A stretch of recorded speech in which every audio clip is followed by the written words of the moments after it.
आज आपण पाहणार आहोत गावरान पद्धतीने मुगाचं मेदगं।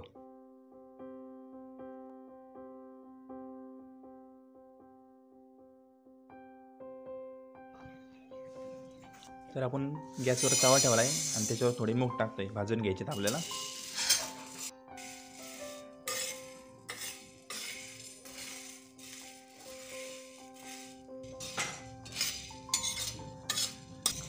थोडीशी लालसर करून घेणार आहे, जास्त काही भाजणार नाही।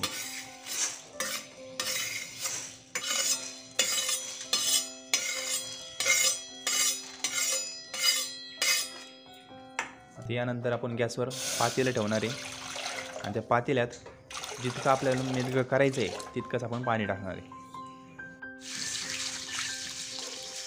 मूग चांगल्या प्रकारे आपण धुवून घेतोय भाजलेले।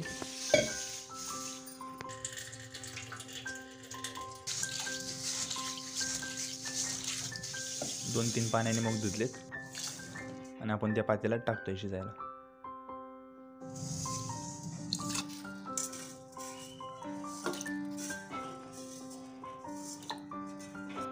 यावर आपण काय करणार, झाकण ठेवणार आणि झाकणात पण काही पाणी टाकणार आहे। जर आपल्याला कमी पडलं तर ते टाकता येईल। आता जवळजवळ 20 मिनिटं आपण शिजून दिलेत मूग।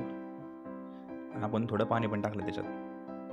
ताजे मूग होते, थोडेसे वल्ले होते म्हणून 20 मिनिटं। जर वाळलेले मूग असतील तर काही वेळेस अर्धा तास पण लागतो।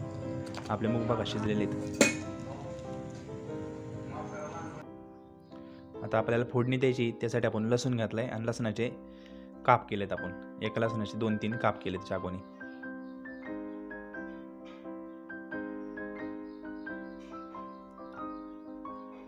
भरपूर असा लसूण वापरलाय। आता आपण गॅसवरून पातेलं उतरवलंय।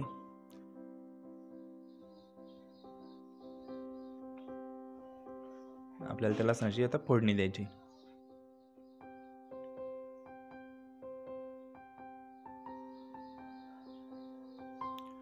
फक्त तेल टाकले लसणामध्ये, तेल आणि लसूण।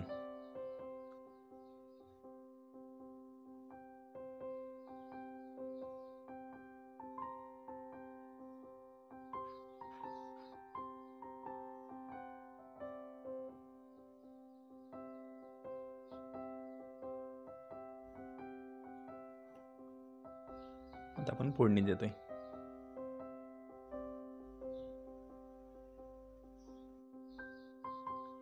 आता आपलं मेदगं जवळजवळ तयार आहे।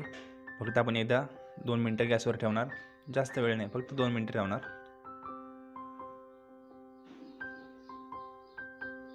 पहा मूग चांगल्या प्रकारे शिजलेत आणि त्यामध्ये थोडं चवीनुसार मीठ टाकलं आपण लास्टला।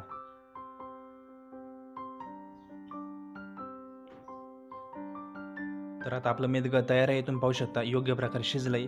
आणि मेदगं आणि त्यासोबत तुम्हाला रगडा खायचा असतो। हा पहा आपला रगडा, याची डिस्क्रिप्शन बॉक्समध्ये मी लिंक दिलेली आहे व्हिडिओची, कशा प्रकारे रगडा बनवतात तेही पहा। रगडा, मेदगं आणि त्यासोबत ज्वारी किंवा बाजरीची भाकर खूप चांगली लागते, ट्राय नक्की करा। व्हिडिओ आवडला असला तर आपल्या चॅनलला सबस्क्राईब करा आणि मित्रमैत्रिणींशी शेअर करायला विसरू नका। Thank you so much.